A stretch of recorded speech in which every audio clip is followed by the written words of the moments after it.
Hello friends, मैं Vishal Singh, BCom e-learning, working capital source of the finance, 1 year of the year in business, important topic, entrepreneur working capital यदि आप business में करते हैं, working capital current assets minus current liabilities, day to day यदि आपके business में जो खर्च होती है, अब उस खर्च की प्रतिपूर्ति आपको करना है, तो वो फाइनेंस के रूप में कहां से पैसे आप शॉर्ट टर्म में प्राप्त कर सकते हैं।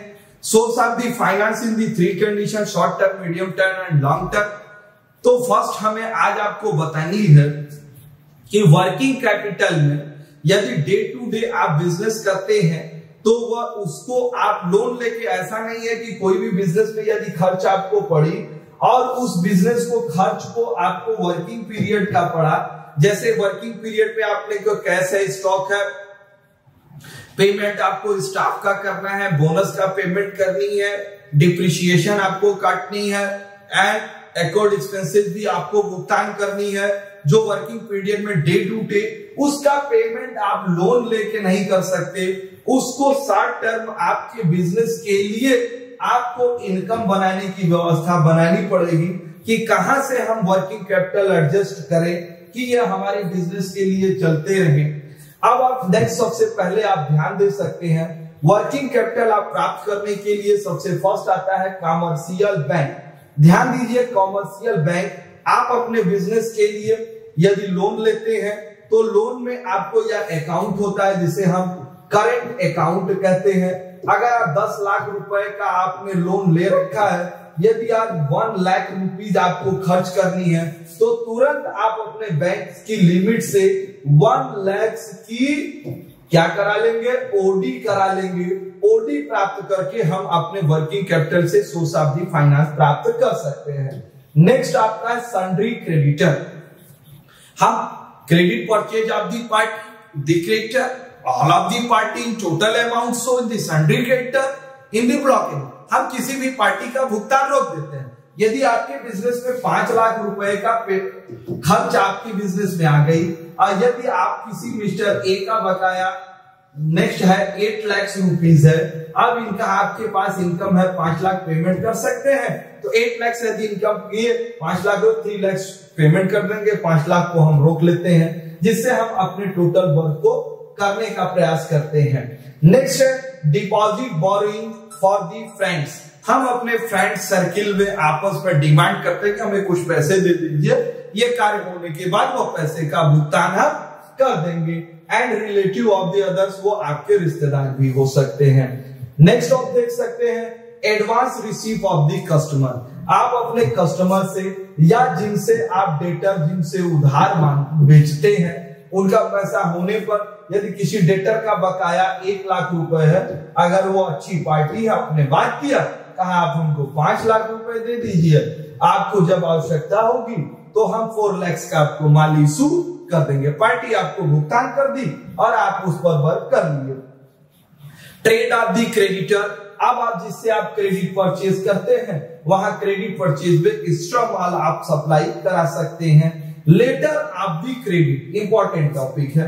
लेटर ऑफ द क्रेडिट, यदि आपने किसी से उधार माल परचेज किया है तो लेटर ऑफ द क्रेडिट में कौन आता है, बैंक आती है। यदि आपको 5 लाख रुपीज का एक्सपेंसेस है, बैंक उसमें बीच में पड़ती है कि आप इसके बिहाफ पर बैंक आपको भुगतान कर देगी, आप पेमेंट बैंक को जमा कर सकते हैं या बैंक के गुडविल के रूप में कर सकते हैं। नेक्स्ट आपके लिए कॉमर्शियल पेपर, इंपॉर्टेंट टॉपिक है कॉमर्शियल पेपर। कॉमर्शियल पेपर आपको सब, जब बड़ी बड़ी कंपनियों का मार्केट में गुडविल अधिक अच्छी रहती है तो वो कंपनियां अपना पेमेंट करने के लिए कॉमर्शियल पेपर इशू करती हैं।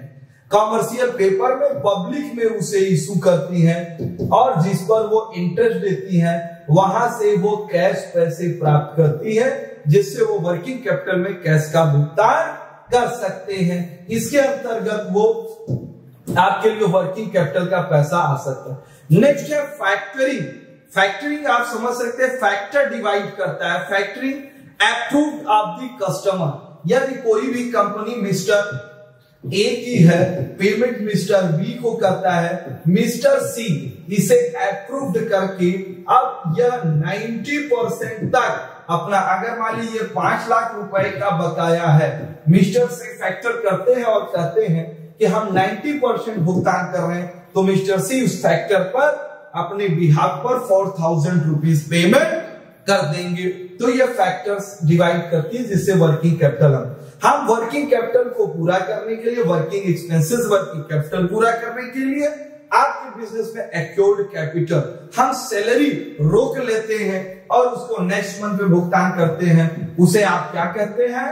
Outstanding expenses. किसी खर्चे को, या खर्चे आपके लिए बिजनेस के लिए सैलरी हो सकती है, या खर्चे आपके लिए वेजेज हो सकते हैं, और जैसे रेंट के भी एक्सपेंसेस आउटस्टैंडिंग हम कर सकते हैं, जिसके अंतर्गत हम अपने सोर्स ऑफ द फाइनेंस के कंडीशन है, जिसके अंदर trade creditor, bank credit letter, commercial paper, factoring और एक्योर्ड एक्सपेंसेस के थ्रू हम बिजनेस में source of the working capital का पैसा प्राप्त कर सकते हैं। नेक्स्ट आप देख सकते हैं source of the long and medium term के लिए मैंने आपको बताया लॉन्ग टर्म 5 ईयर एबव होता है, मीडियम टर्म 1 to 5 ईयर तक होती है, 2 to। Main source of the long term के लिए आप इक्विटी शेयर के रूप में पैसा ले सकते हैं, आप उसके लिए प्रेफरेंस शेयर और इक्विटी शेयर इशू कर सकते हैं, लॉन्ग टर्म के लिए आप डिबेंचर इशू कर सकते हैं, लॉन्ग टर्म के लिए आप बिजनेस में लोन भी प्राप्त कर सकते हैं, फिक्स असेट्स को आप मॉर्टिगेज रख के इस एमएसएमई के अंतर्गत या स्मॉल स्केल के अंतर्गत आप पूरे बिजनेस में पैसा प्राप्त करते हैं। इसके लिए industrial development, IDBI, CDB, ICIC के थ्रू भी आपको पैसा लोन प्राप्त हो जा सकती है, या सॉफ्ट लोन के रूप में भी पैसे आपको मिल सकते हैं। नेक्स्ट है consideration while arranging of the financial loan. Financial loan को कंसीडरेशन में क्या क्या चीजें अनिवार्य है? जब भी आप कोई भी पैसा प्राप्त करेंगे तो उस पैसे का रेट ऑफ द इंटरेस्ट आपके लिए क्या है, made available of the lending, वह लोन आप कैसा प्राप्त करना चाहते हैं, उसकी रिकॉर्ड क्या है, सिक्योरिटी क्या है, या फंड आपको प्राप्त होगी, और उस फंड का इंस्टॉलमेंट के थ्रू आप कैसा पैसे का भुगतान करना चाहते हैं। ये टोटल कंडीशन आपको चाहे वर्किंग कैपिटल हो, चाहे मीडियम हो, चाहे लॉन्ग टर्म में, ये आपको बताना स्टार्टिंग टू एंड। आपने मेरा video source of the finance in the working capital देखा, इसके लिए धन्यवाद। आप अपने इस चैनल वीकॉम लर्निंग को लाइक, सब्सक्राइब एंड शेयर करिए। आपको वीडियो कैसा लगा कमेंट बॉक्स में जरूर लिखिए। Thank you.